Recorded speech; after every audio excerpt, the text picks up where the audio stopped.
Live from New Delhi, you're watching DD India Newshour, India's voice to the world. Namaskar, I'm Mark Lynn. Coming up in the next hour. Campaigning to end this evening for the third phase of India's general elections. 93 seats in 11 states and union territories to go to the polls on May 7. Progress in Gaza truce talks after the first round of negotiations in Cairo. Talks resume on Sunday. Hamas reiterates deal should include commitment towards an end to the conflict. Devastating floods ravage East Africa. Over 600,000 people have been affected. Tropical cyclone Hidayah threatens to worsen humanitarian crisis in flooded nations. Real Madrid continues their domination in the Spanish football as they successfully lift their record-extending 36th La Liga title.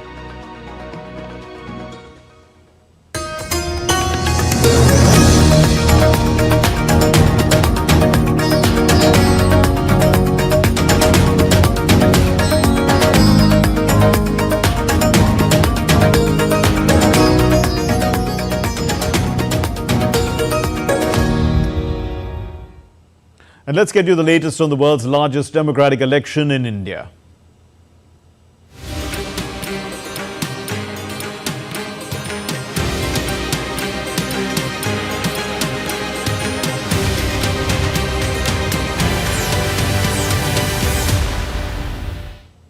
Campaigning for the third phase of India's general elections will end on Sunday evening. Voting for this phase will be held on May 7 across 93 constituencies covering 10 states and 1 union territory. The states that will go to the polls are Assam, Bihar, Chhattisgarh, Goa, Gujarat, Karnataka, Madhya Pradesh, Maharashtra, Uttar Pradesh, West Bengal and Dadra Nagar Haveli and Daman Diu. As many as 1,351 candidates are in the fray for the third phase of polls. Some of the prominent names contesting the Lok Sabha elections in 2024 include the Union Home Minister Amit Shah, the rebel BJP leader K.S. Ishwarappa, the Union Minister Jyotiraditya Scindia, Dimple Yadav of the Samajwadi Party, Shivraj Singh Chauhan of the BJP and Supriya Sule of the NCP. Now, campaigning for the fourth phase of Lok Sabha elections is scheduled for May 13. And that has gained momentum as the political leaders have been holding rallies and roadshows across the nations. So they are doing so in order to garner support for their candidates. And Prime Minister Narendra Modi is visiting the politically sensitive state of Uttar Pradesh, where he is holding rallies in Etawah and Sitapur. The Prime Minister addressed a rally in Etawah in Uttar Pradesh. Later in the day, Prime Minister Narendra Modi will be visiting the holy city of Ayodhya and seeking the blessings of Lord Ram. The Prime Minister will hold a road show in the city of Lord Ram. India's Home Minister, the senior BJP leader Amit Shah, addressed a rally in Dharmavaram in the southern Indian state of Andhra Pradesh. The TDP chief Chandrababu Naidu was present on the dais. And addressing the gathering, Amit Shah vowed that the BJP's commitment to root out corruption, land mafia and other aspects that are cruel and wrong in Andhra Pradesh will take place, and Amravati will be made the capital of the state. अपराध को आंध्र प्रदेश से एक गुंडागर्दी और अपराध को समाप्त करने के लिए किए हैं। आंध्र प्रदेश से ये रैंपड करप्शन को समाप्त करने के लिए अलायंस किया है। आंध्र प्रदेश से लैंड माफियाओं को समाप्त करने के लिए ये अलायंस किया है और आंध्र प्रदेश की राजधानी अमरावती को फिर से राजधानी बनाने के लिए अलायंस किया है। And the Congress leader Rahul Gandhi, who is contesting the general elections from 2 constituencies, on Sunday held a public rally in Adilabad city in the southern state of Telangana. Addressing that rally, Rahul Gandhi claimed that the ongoing general elections is taking place between 2 ideologies in which the Congress is trying to safeguard the constitution while the BJP wants to end it. Campaigning for the third phase of Lok Sabha elections will end today at 6 p.m. Candidates are going the extra mile to woo voters and to secure their mandate amid the democratic fervour. Amritpal Singh is in Sambal in Uttar Pradesh. With 10 out of the 80 Lok Sabha seats in Uttar Pradesh going to polls in the third phase on May 7th, election campaigning in India's politically most crucial state reached a crescendo, with all political parties hitting top gear. In many of the seats in phase 3, the BJP is locked in a direct fight against the Samajwadi Party-led India bloc, with the Bahujan Samaj Party aiming to make the contest three-cornered. While the BJP is seeking votes on the plank of Modi and Yogi government's achievements, the Samajwadi Party is appealing to its traditional vote bank with an emotional pitch. There is no opposition party against me because public is with us. You can see people from any community, be it Hindu or Muslim. They have seen Prime Minister Modi's work and that is why they are with us. People have decided the lotus will bloom again. Samajwadi Party gave respect to the people. Our party developed Sambhal. Our party helped the public without seeking any benefits from them. And that's why they love Samajwadi Party and wanted to vote us. A key seat to watch in this phase is Mainpuri, where Samajwadi Party's Dimple Yadav is trying to retain the party's pocket borrow. With just hours left for the campaigning to come to a close for the seats going to polls on the 7th of this month, campaigning has hit a crescendo before the noise subsides. But where I am in Uttar Pradesh, where in the third phase 10 seats go to polls, it's a direct contest between the Samajwadi Party and the BJP. With cameraman Yogesh Kumar, this is Amritpal Singh for DD India in Sambal. Well, moving to the northeastern state of Assam, where in Guwahati, the Lok Sabha seat is witnessing a two-way contest between two female candidates. The Congress has nominated Meera Bhottakur Goswami and the BJP has put forward Bijuli Kalita Medhi. Tapas Bhattacharya spoke to both the candidates. In the heart of Assam, a political showdown is about to unfold. Welcome to Guwahati Lok Sabha constituency, which will go to polls on 7th of May. Meet Meera Bhottakur Goswami, a seasoned politician with a fiery spirit. Expelled from BJP in 2018, she now stands as the Congress torchbearer. I hope the people of Guwahati constituency, they will cast their vote in favor of the save our democracy, save our constitution. So I am fully confident that this time I will win this election from Guwahati Lok Sabha constituency. I hope the people of Guwahati favor me in this time. And here is Bijuli Kalita Medhi, a fresh face in the political arena backed by BJP. With heavyweight endorsements from the top brass of the BJP, Bijuli aims to uphold the party's stronghold on the Guwahati Lok Sabha seat. This is the land of Ma Kamakhya. So Ma Kamakhya give her blessings to the woman and our Bijay Chakraborty Baido, then Queen Uja Baido, and now I got the opportunity as a candidate. I think that Ma Kamakhya will bless and surely I'll get the opportunity to serve the people. On May 7th, the people of Guwahati will cast their votes, deciding the fate of their representation. The Guwahati Lok Sabha constituency is caught in a bipolar fight. The BJP has fielded Bijuli Kalita Medhi as their candidate, while the Congress has fielded Meera Bhottakur Goswami as their candidate from this particular Goswami. Now, this is one of the BJP's passion in Assam, and it will be interesting to see who managed to win this particular coveted seat. With camera person Naveen, this is Tapas Bhattacharya for DD India from Assam, Guwahati. And the BJP leader Akshay Bham has made it clear that cases against him are 17 years old and there's no connection of his joining the BJP with those pending cases. The Congress had accused Bham of betrayal because of the pending court cases against him. Akshay Bham was the Congress candidate from Indore and he withdrew his nomination on the last day of withdrawal on the 29th of April. The matter of a 307 and the matter of a college case has been very specifically done as being in a 17 years to have one case, and there are multiple cases going on in the courts, and whatever the 307 you are talking about, it's all about prima facie. It looks like to be that it has to be undergone as a discussion. So I don't think so. It's some pressure and all. Well, the credibility of many stalwarts of the main political parties, the BJP and the Congress in Madhya Pradesh, is at stake. in this Lok Sabha election. Many union ministers, former union ministers, national level leaders, including 2 former chief ministers, are in the fray. Let's look at this report.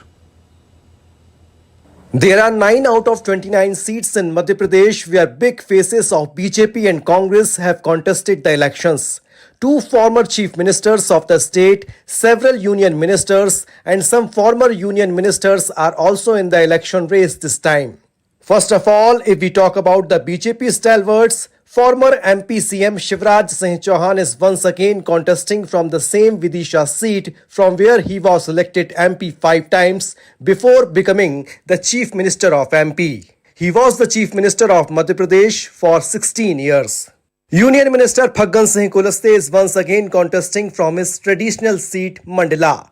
Phaggan Singh Kulaste was elected to the Lok Sabha 6 times, was a Rajya Sabha MP once. He was a minister in Atal Bihari Vajpayee's government and became a minister in both the tenure of Modi government.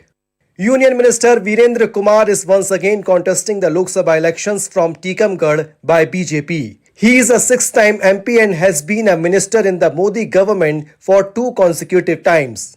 Another Union Minister Jyotiraditya Scindia from BJP is also contesting from Guna Lok Sabha seat this time. Last time he had lost the Lok Sabha elections from Guna on Congress ticket. Scindia was a minister twice in the Manmohan Singh government, currently a Rajya Sabha MP and minister in the Modi government. The party has once again fielded BJP State President Vishnu Datta Sharma from Khajuraho. If we talk about Congress, then former MP Chief Minister and Rajya Sabha MP Digvijay Singh, who lost from Bhopal in the last Lok Sabha elections, is trying his luck from Rajgarh this time. Former Union Minister and senior tribal leader of Congress Kantilal Bhuria is in the fray from Ratlam seat. Kantilal Bhuria was a minister in the Manmohan Singh government twice and a Lok Sabha MP 5 times. Omkar Singh, a member of the Central Election Committee of the Congress and was a minister in the Kamal Nath government of Madhya Pradesh, is contesting against Phaggan Singh Kulaste from Mandla. Another one is Kamleshwar Patel, who lost the recent assembly elections and was a minister in the Kamal Nath government, is trying his luck with Seedhi. Kamleshwar Patel has been MLA twice and was a minister in Kamal Nath government of MP. All these stalwarts of Bharatiya Janata Party who are contesting the Lok Sabha elections from Madhya Pradesh this time have also been made star campaigners of the party in the state. At the same time, Congress is also taking advantage of the experience of these big-faced leaders in its election strategy.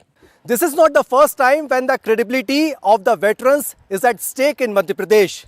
But thing to be noted is that many of these big faces are such that they had lost recent assembly election. But still, parties have expressed confidence in them. Now it has to be seen whether all these big faces will be able to save their reputation in this election. With camera person Gaurav Nirgudkar, Aditya Srivastav, DD India, Bhopal. What's still to come here on DD India News Hour. Temperatures have been ranging between 42 to 45 degrees Celsius in many parts of India. The heat is on. Kenya is bracing for massive storm cyclone Hidayah. And rains in southern Brazil leave nearly 60 people dead.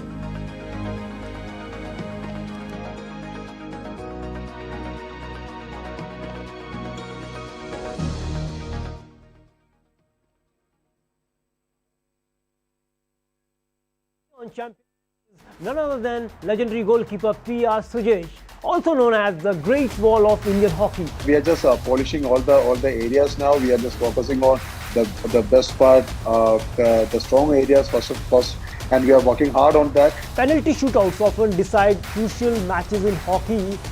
What goes through your mind during those moments? Penalty shootout, it's a give and take policy. Then automatically that pressure comes to me. With the evolving tactics and strategies in modern hockey, how do you adapt your game to stay ahead of the competition? We can find out our positive and negativity from there. So we do have our homework.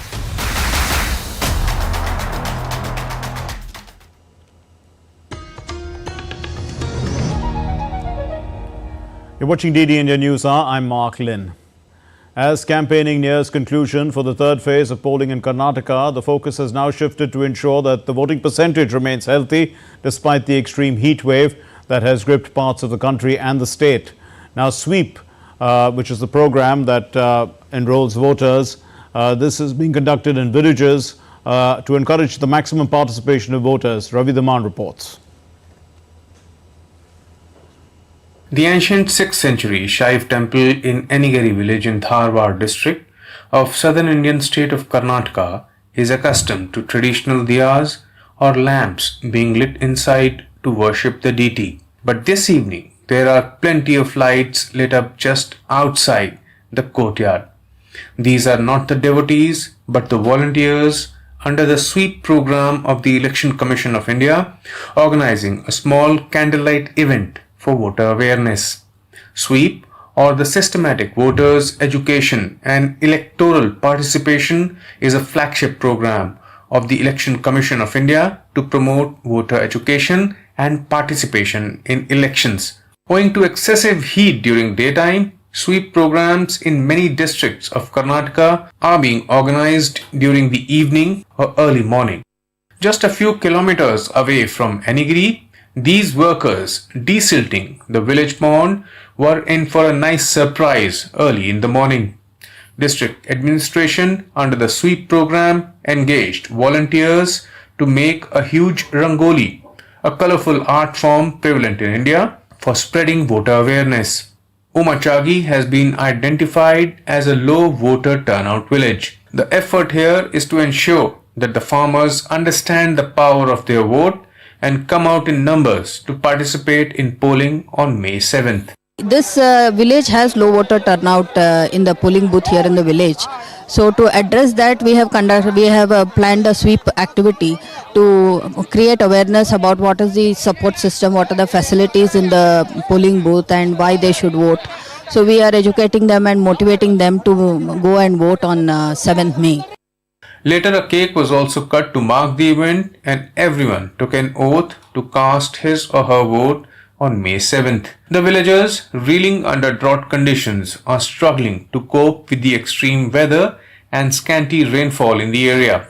Every small step that makes India achieve a higher voter turnout is in fact a giant leap in strengthening democracy in our country. Small initiatives like these go a long way in strengthening the entire system. With camera person Murmukut Sharma, Ravi Dhiman for DD India in Dharwad. And now let's go across to our correspondents who are on the field. Amritpal Singh is joining us from Sambal in Uttar Pradesh, Akshay Dongre from Bhopal in Madhya Pradesh, and Siddharth Bardwaj is joining her from Surajpur in Chhattisgarh. Thanks very much, all of you. Amrit, let me start with you. Amritpal, the BJP has won 8 of the 10 seats back in 2019. Is there much difference in the political mood in 2024? There is a slight difference, but the fact remains that BJP remains a dominant force. As you said, in 2019 they won 8 out of the 10 seats that go to polls on Tuesday. 2014 it was no different. 2014 they had won about 7 seats. They improved their tally by 1 more seat. The only seat, the other 2 seats which they did not win, one was Sambal, where I am right now. The other was Mainpuri, from which in 2019 Mulayam Singh Yadav had won, but after his demise in 2022, his daughter-in-law Dimple Yadav contested the by-polls and became the MP from there. She's a candidate from there.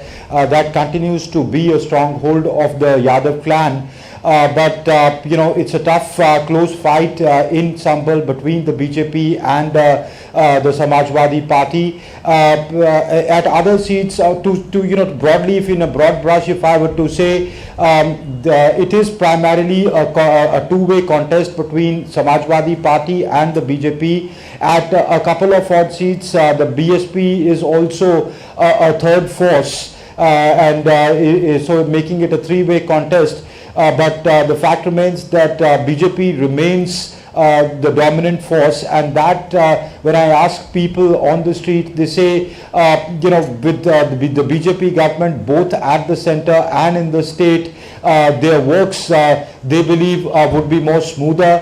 though there are pockets which do not agree with the BJP, and they say, well, they have differences with their outlook, their ideology, etc. So they would not vote for the BJP. But all said and done, BJP remains a dominant force in the region, Mark. Okay, let's go across to Akshay in Madhya Pradesh. Well, Akshay, you know, apart from Uttar Pradesh, Madhya Pradesh is in the Hindi heartland, considered a stronghold of the BJP as well. So a number of political heavyweights are in the fray. How effective has the campaign been for them? Well, Mark, you have rightly said that Madhya Pradesh, like Uttar Pradesh, is one of the Hindi heartland, and I would like to point out to one more interesting fact. Like Uttar Pradesh, Madhya Pradesh also recorded some of the lowest voter turnout in the second phase of the general elections, where the state of Uttar Pradesh, the constituency that went for poll there, were at about 55% of polling people turning out and voting. Here in Madhya Pradesh, it was the second worst, about 58%. But since then, it seems that the Election Commission of India and the political parties as well have taken a cue, and they have in fact enhanced their campaigns and their efforts to ensure that more people turn out to cast their ballot. And right now I am here in Bhopal at a distribution center. The campaigning will end in about 2 hours. At about 6 p.m. the campaigning will end, and after that the Election Commission's work begins, in fact, to prepare all the electronic voting machines in the distributing center. I would like to show to our viewers that what kind of preparations are getting done here. This is one of the distribution center. You can understand by the sheer number of seats that have been set up here that how many people are going to cast their ballot. These are only for the poll officials. So there are about 2200 polling booths only in Bhopal. And similar number of polling booths will be there in 9 constituencies where the polling will take place. So in every polling booth there will be about 10 to 15 polling officials. So thousands of people are going to be here after 6 p.m. as far as their preparations are concerned. As far as the campaigning is there, it remains to be seen that how people are going to react to the campaigning. The BJP has in fact given it a push. The Congress party is trying to get its house in order as far as the state of Madhya Pradesh is concerned, but both of the parties are looking optimistic as far as the result is concerned. Mark, back to you. Okay, let's go across to Siddharth, who's joining us from Chhattisgarh. Well, Siddharth, there are 7 seats in Chhattisgarh. Political heavyweights have been campaigning there. What's the broad contest like? Well, first of all, a very good evening to you, Mark. As you can see, I'm standing under scorching heat. The temperature is certainly soaring, and so are the spirits of the people who will be going to the polls come May 7. I'm right now in Surajpur, which comes under the Surguja constituency. And in fact, a short while back, BJP party president JP Nadda was here in Surajpur to campaign, as BJP has fielded Chintamani Maharaj from here, and while criticizing the opposition, JP Nadda said that Congress party has no intention to benefit people here in the region, whereas when it comes to the BJP, they have launched several initiatives, several schemes which have benefited the people here in the region, and from their initiatives, from their schemes, people have reaped the benefits, be it any sectors, be it middle class, and especially the schemes are proving beneficial to people of the lower class, and to be very precisely, JP Nadda has said that the schemes which have been initiated by the government is benefiting all of them. On the other hand, Shashi Koram has battle majorly here is between the BJP and the Congress. 11 seats are up for grabs in the state of Chhattisgarh, and come May 7, there are 7 seats which are up for grabs. The competition is fierce between both the political parties, and the campaigning will be ended in another 1 or 2 hours. After that, there would be no campaigning of any sort. Right. Let's go back to Amrit Pal, who's joining us from Uttar Pradesh. Amrit, to what extent are these elections in Uttar Pradesh issue-based? And if they are, are the issues, socio-political rather than socio-economic? both, Mark. They are socio-political and socio-economic as well. When you talk to the people, for them what matters is, depending upon what segment of society they are, the youth are looking for employment. I was in places like Agra, Firozabad, which are industry. Firozabad has a glass industry, Agra has a leather industry, there's small scale industry in Bareilly. Sambal is a menthol based industry. They have industry issues like supply chains and disruption of supply chains, availability of raw material, availability of skilled labor. The labor has issues regarding their employment, working conditions, etc. So these are the socio-economic issues that people have. But there are socio-political issues as well that are being raised in the campaign about safety and security of certain communities, their mindset. Is it a cohesive society that political parties represent, that political parties envision for future? So all that is playing out. So I would say it's a mix of both socio-political and socio-economic. Mark. Yes, Akshay. Infighting has been a problem within the Congress party in Madhya Pradesh since it's been out of power there for a pretty long time, except for a brief while under Kamal Nath. So does the party believe that it has its house in order? Well, the party claims that it has its house in order, but the kind of activities that are taking place in the politics of the state would state otherwise. In fact, it's just today that another member of Legislative Assembly, another MLA from the Congress party has joined the BJP in the state of Madhya Pradesh. Now, this is the third MLA that is shifting alliances here in the state. Earlier, the member of Legislative Assembly, the MLA from Vijaypur constituency had shifted to the BJP, and that MLA was a 6th-term MLA from the Congress party. So you can imagine a leader that has served the Congress party for about 30 years as an MLA has shifted to the BJP just ahead of the elections. In the month of March, another MLA had shifted from the Congress party to the BJP. So 3 MLAs have shifted from the Congress party to BJP. The member of parliament candidate, the MP candidate that Congress had selected from Indore constituency has already shifted alliance. He has taken back his candidature and has joined the Bharatiya Janata Party. So while the Congress party has tall claims that it is going to break the bastion of the BJP in central India, it is going to break Madhya Pradesh, it is going to regain seats here from the state, and it has its house in order. But the kind of activities that are taking place in the party would clearly rather state otherwise, Mark, because it's not just the common party worker that are shifting alliances, but leaders, the MLAs, and even possible member of parliaments are shifting alliances just ahead of the election, and it's not a good news for the Congress party. Okay, a final word from you, Siddharth. To what extent is peace and security an issue in Chhattisgarh? After all, it has had a history of left-wing extremism. Well, Mark, peace and security it was a concern. It used to be a concern. If I talk to you about few years back, about 10 years back, it used to be a concern, but now it is not. And this could very well be explained from the fact that in the first phase, when Bastar constituency went to polls, people were polling streamlined manner. People were happily going out of their houses and voting voting for their favorite candidate. Proper security was provided to them. And everything, it was assured that the voting happens in a peace and in a peaceful manner. So it's not an issue right now, especially came since the time right. On all Dantewara, there is no such issue. Okay, we'll have to leave it there. Thank you very much, all of you. Amritpal Singh, Akshay Dongre and Siddharth Bhardwaj. We seem to have a bad connection with you, Siddharth. Thanks very much, all of you, for joining us. Now, the Election Commission of India is hosting 75 international visitors from across 23 different countries of the world to witness the world's greatest celebration of democracy, the general elections in India. But now these delegates, they include chief election commissioners as well and members of electoral bodies of various countries like Bhutan, Mongolia, Georgia, Chile, the Maldives, Fiji, Bangladesh, Australia, among other countries. And on Sunday, these delegates were given presentations on how the elections are conducted on such a large scale in India successfully.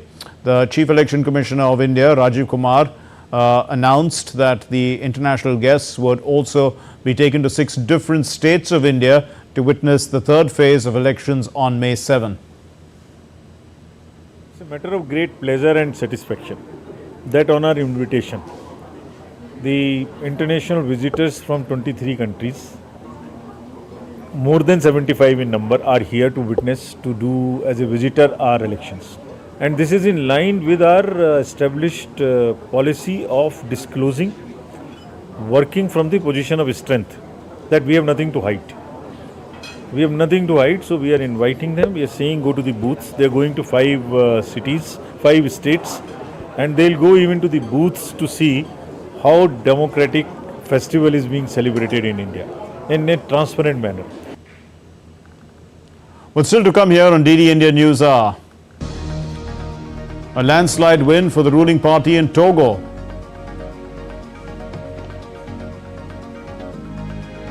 And Israel's Holocaust Remembrance Day begins Sunday night. Also, it's Orthodox Easter being celebrated across the world today.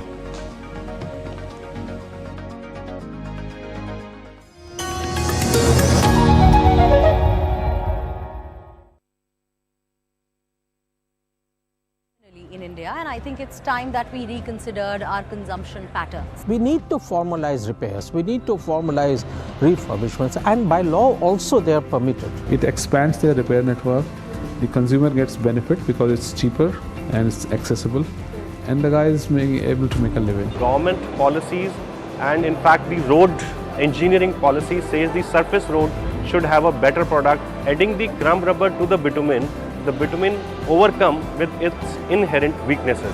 I felt the urge to try to change something, especially multi-layered plastics can't be recycled. It's a huge burden on our environment.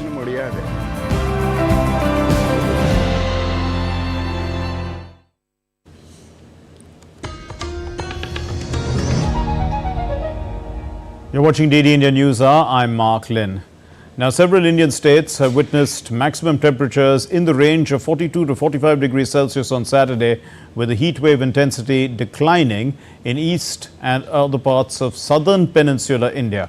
So, the India Meteorological Department has predicted relief from the scorching conditions in several Indian states from May 5 to May 9. Maximum temperatures will be above normal in Telangana and Rayalaseema. On Saturday, some parts of Telangana, Vidarbha, Rayalaseema and interior Odisha, North Interior Karnataka, Marathwada, Madhya Pradesh, Chhattisgarh, Maharashtra and East Uttar Pradesh witnessed maximum temperatures which were in the range of 40 degrees to 45 degrees Celsius. Nandyal in Andhra Pradesh sizzled at 46 degrees Celsius. It was the hottest place in the country on Saturday. And Andhra Pradesh is going to the polls on the 7th of May.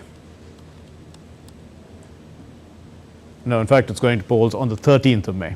Now, northeast Indian state of Assam got relief from the scorching heat as the state received heavy rains since morning. The India Meteorological Department has predicted a spell of heavy to very heavy rainfall accompanied by thunderstorms and gusty winds in the northeastern parts of the country till Monday.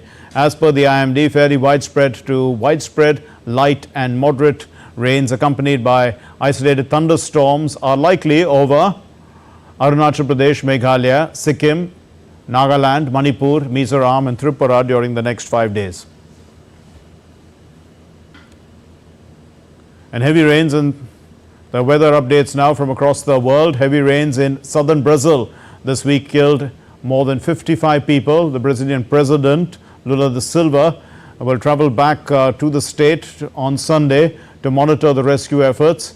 Authorities said that 74 people were still missing as the storms in the last few days have affected nearly two-thirds of the 497 cities in the state. More precipitation is expected to batter the northern and the northeastern regions of the state until Sunday. Flash floods and heavy rains in Kenya that began in the middle of March have killed several people. Now Kenya is bracing for massive storm cyclone Hidayah. Torrential rain and floods, they have destroyed homes, roads, bridges and other infrastructure across the region. The government has asked the people who are living near 178 dams and water reservoirs now close to overflowing, as well as those in informal settlements close to rivers and streams, to evacuate.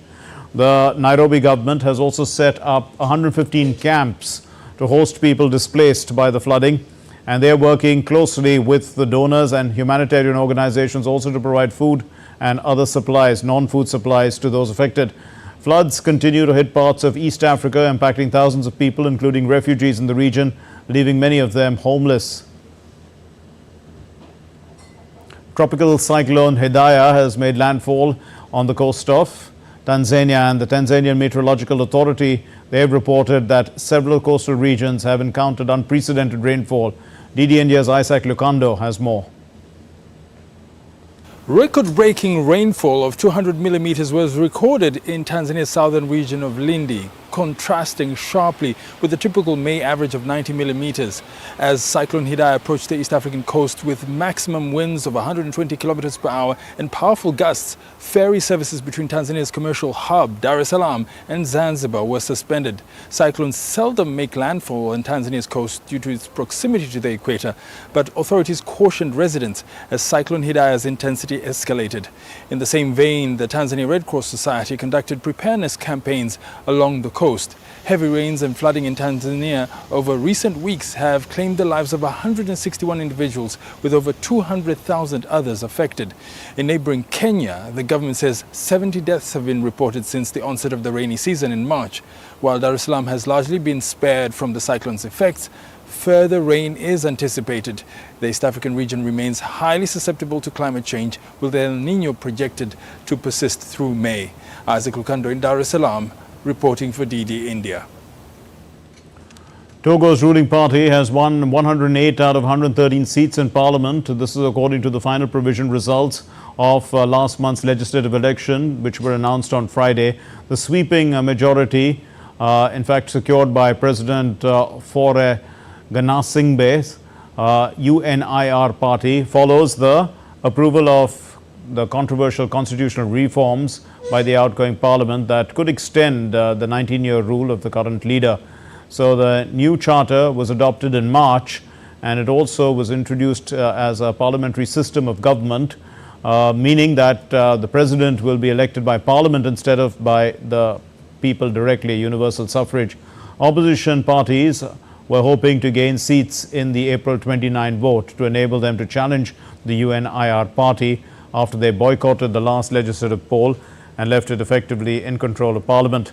The election had been delayed twice because of a backlash from some opposition parties who called the constitutional changes a maneuver to allow Gnassingbe to rule for life.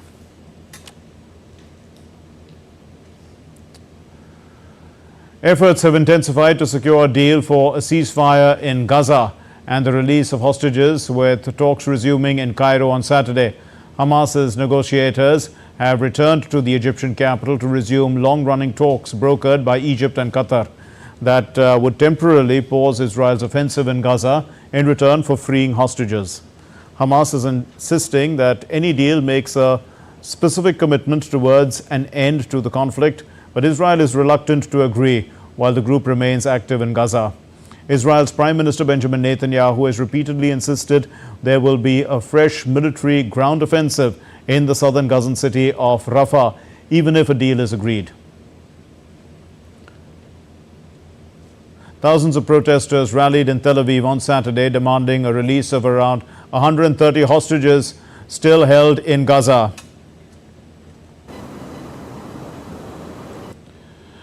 Returning to our story on the victory in Togo, let's go back once again to Chris Okamringa, who's joining us from Kinshasa.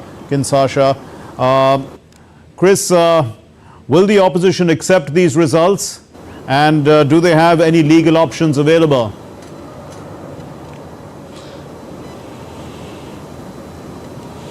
Well, so the opposition parties in Togo have rejected the outcome of the election. They described it as a sham.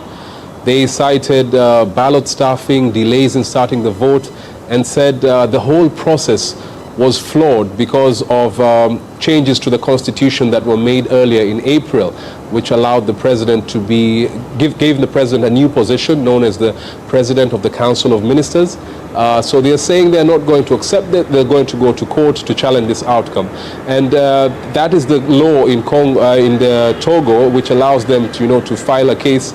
But we have seen from history that very few Supreme Courts in Africa have overturned election outcomes. There are only 4 countries on the continent with, that has 54 countries. So it's something very rare, and that's because many of these judges consider very many things about these elections. Some changes to the outcome of the election can cause a deepening of the crisis, violence, and so it's something that we are waiting to see as the court in Togo hears this case. Right, indeed. So, apart from that, to what extent, are the neighboring countries willing to recognize the outcomes of the elections? You mentioned 54 countries.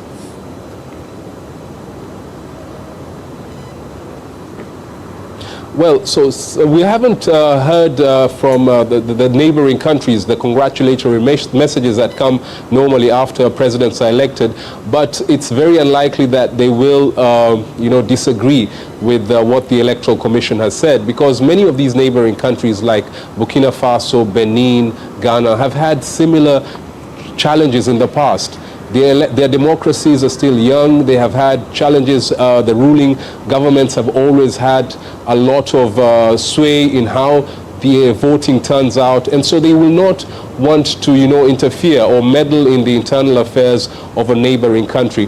What the African Union has always been very, very critical about is military officers taking over power by force. That is something that many countries in Africa, especially West Africa, have denounced. But when an election happens, regardless of some of the flaws that happen there, neighboring countries normally do not intervene. Okay, thanks very much, Chris Okambringa. Thank you for joining us from Kinshasa in Africa. Now, Israel's Holocaust Remembrance Day begins Sunday night. This year, in fact, as the Israel-Hamas conflict entered its 7th month, the day takes on added symbolism. It's the first Remembrance Day since Hamas's October 7 attack, which was the deadliest day since the Holocaust, Yom HaShoah, which was first observed in Israel in 1951, and it became enshrined into law later in the decade. And it is viewed by many in the Jewish communities as across the world, in fact, as their primary day of Holocaust remembrance. Later in the evening, the Israeli Prime Minister Benjamin Netanyahu and the President Isaac Herzog will join Israel Holocaust Remembrance Day's opening ceremony in Jerusalem. And thousands of protesters rallied in Tel Aviv on Saturday, demanding the release of around 130 hostages, which, hostages who are still being held by Hamas in Gaza. And the protests are being held in other parts of the country as well, demanding the immediate release of these hostages. Saturday's protests were held on the eve of the Holocaust Remembrance Day. And also the day is observed from sundown May 5th to sundown May 6th. And it comes a week before the Remembrance Day for the fallen of Israel's war and victims of terrorism and Independence Day. So there's another celebration due as well. Let's get you an update on the Russia-Ukraine conflict now. Well, Russia has opened a criminal case against Ukrainian President Volodymyr Zelensky and put him on a wanted list on Saturday. This is an announcement that Ukraine dismissed as evidence of Moscow's desperation. Ukraine's foreign ministry noted Russian President Vladimir Putin was himself subject to arrest under an international criminal court warrant. It said that the Russian announcement was evidence of the desperation of the Russian state machine and propaganda, which can think of no other way to attract attention. Russian attacks on Ukraine's Kharkiv and Dnipro regions and the Black Sea port city of Odessa killed at least 2 people, set a food factory ablaze and damaged other infrastructure, homes and commercial buildings on Saturday. A Russian missile attack set fire to a food factory in an industrial district of Kharkiv city, injuring 6 employees. In South Odessa, the regional governor said that 3 people had been injured in the city by a missile strike. An Air Force commander said that air defenses brought down all 13 of the attacked drones overnight. In the industrial Dnipropetrovsk region, shelling injured 1 person and also damaged infrastructure in Nikopol, which is near the Russian-held Zaporizhzhia nuclear power plant. Ukraine's President Volodymyr Zelensky announced that Ukrainian forces had shot down a Russian Su-25 fighter bomber over the Donetsk region in eastern Ukraine on Saturday. In his nightly video address, Zelensky said that Russia had used 8 missiles of various kinds and nearly 70 guided aerial bombs against communities and frontline positions during the day after Ukraine's Air Force downed 13 Shahid drones that targeted the Kharkiv and Dnipro regions overnight. Zelensky added that Moscow had no desire for peace. We should all keep in mind that only by force can Russia be made to leave Ukraine alone. This will happen. Our efforts are sure to bring that about. Ukrainians attended an Orthodox Easter vigil at St. Michael's Cathedral in Kiev late on Saturday. On Saturday night, Orthodox churches and cathedrals around the world ushered in Easter with solemn ceremonies. Easter celebrations culminated in a grand midnight procession with crosses and icons and worshippers chanting, "Christ has risen indeed."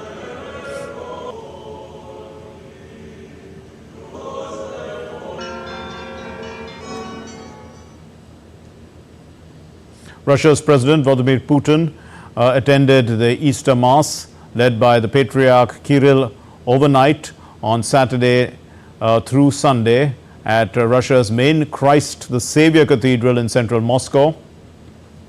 Easter is Christianity's most important holiday and symbolizes the resurrection of Jesus Christ.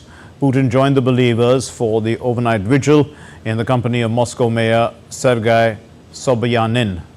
On Saturday night, Orthodox churches and cathedrals around the world ushered in Easter with solemn ceremonies. And to talk more about the celebrations of Orthodox Easter in the light of the Russia-Ukraine conflict as well, Dasha Chernyshova joins us from Moscow. Well, Dasha, is there any hope being expressed for an end to the conflict this Easter?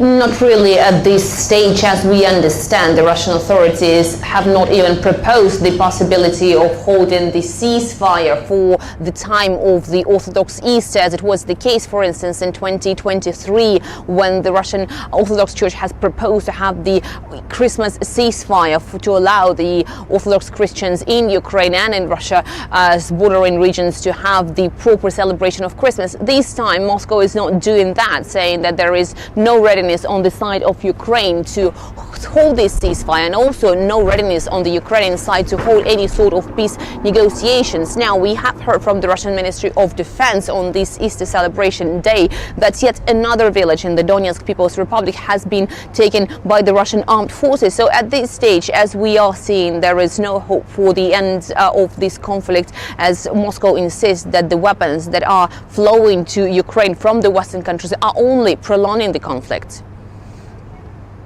What extent has religion, resurfaced after the breakdown of communism? Has it been growing in Russia?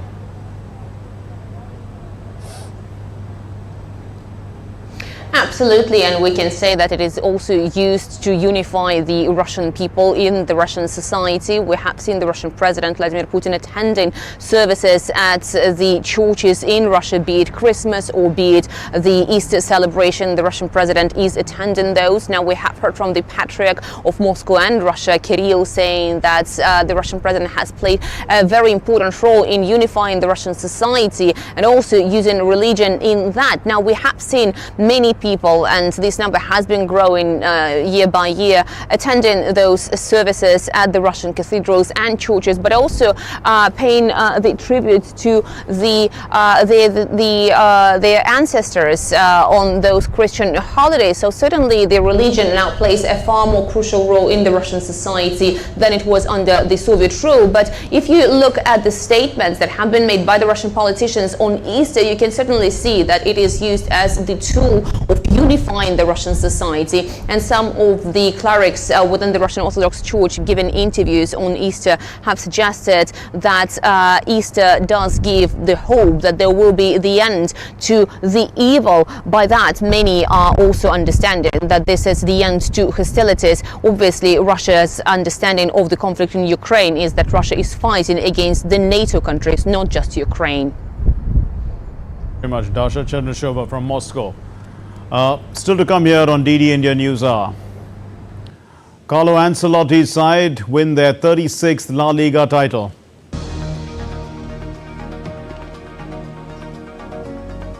And IOC bans Kuwaiti power broker Sheikh Ahmed for 15 years for forgery.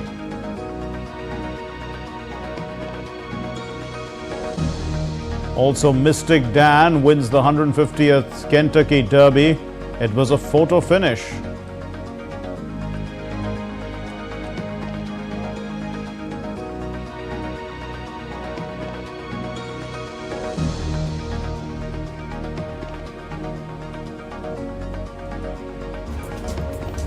Stories of challenges, struggles and accomplishments. A world battling conflict, hunger and poverty. Embracing growth, development, science and technology. A voice of progress, a voice of unity. Watch Voice of the Global South with me, Akshay Dongre, only on DD India.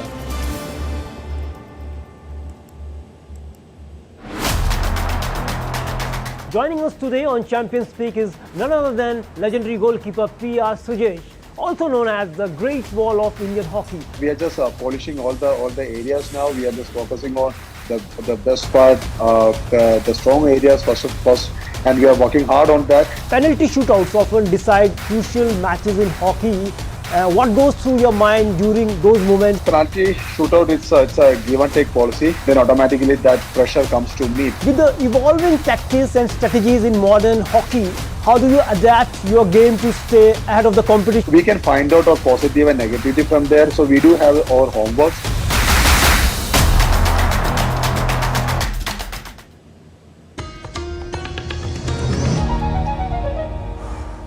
You're watching DD India News Hour. I'm Mark Lynn. And let's get you the sports news now. And Real Madrid supporters celebrated outside Santiago Bernabeu on Saturday after Carlo Ancelotti's side won the club's 36th La Liga title. They hold a 13-point advantage over the second-placed Girona, while Barcelona dropped to third with 4 matches remaining. Real Madrid continued their dominance in Spanish football as they successfully clinched their 36th La Liga title with 4 games to spare, dashing the hopes of their closest rivals, Barcelona. Madrid's comprehensive 3-0 victory over relegation-threatened Cadiz, which even with a lineup predominantly of bench players was enough to secure the title, as Barcelona stumbled to a 4-2 defeat against Girona. Real Madrid have lost only once in the league this season, holding a 13-point advantage over second-place Girona, while Barcelona dropped to third with 4 matches remaining. It has been a fantastic league. I think we have deserved it with everything we did. The support from our fans has been fantastic, and we are obviously very happy. We have a very important challenge ahead on Wednesday, and we want to prepare it well to give another joy to our fans. Right now, for us, it's important to celebrate, yes, but a contained celebration, because our objective on Wednesday is too important. Hundreds of delighted Real Madrid fans celebrated after Carlo Ancelotti's side won the club's 36th La Liga title. The win also secured Girona a spot in Europe for the first time after they qualified for next season's Champions League. I am super proud. I feel very proud of supporting the best club in the world named Real Madrid. Best club in the world, and perhaps not only from the world. I don't know if they play football in mass, but if they would, Real Madrid would also be the best. Today is the 36th Liga title, but soon we will bring the 15th Champions League title. Real can now turn their attention to a La Liga Champions League double as they get ready to host Bayern Munich in the semi-final return leg on Wednesday after snatching a 2-2 draw in Germany last week. Sports Desk, DD India. The International Olympic Committee has suspended the former Olympic power broker Sheikh Ahmed for 15 years. He's from Kuwait, and the suspension came after his conviction for forgery was upheld on appeal this year at a Swiss criminal appeals court. A former OPEC Secretary General, Sheikh Ahmed, had been found guilty in 2021 in Switzerland of forgery and a fake arbitration procedure, and the decision was upheld by the Court of Appeals in Geneva. In horse racing, Mystic Dan won the 150th Kentucky Derby on Saturday in a three-way photo finish, edging Sierra Leone and Forever Young at Churchill Downs in Louisville, Kentucky. At 18-1, Hernandez was able to capture his first Kentucky Derby after a short wait for the result to become official. Sierra Leone, the second favorite at 9-2, was ridden by Tyler Jaffalione, and the final leg is now to be on June 8 in Belmont Stakes at Belmont Park in Elmont, which is in New York. Let's watch the photo finish here. There you see it.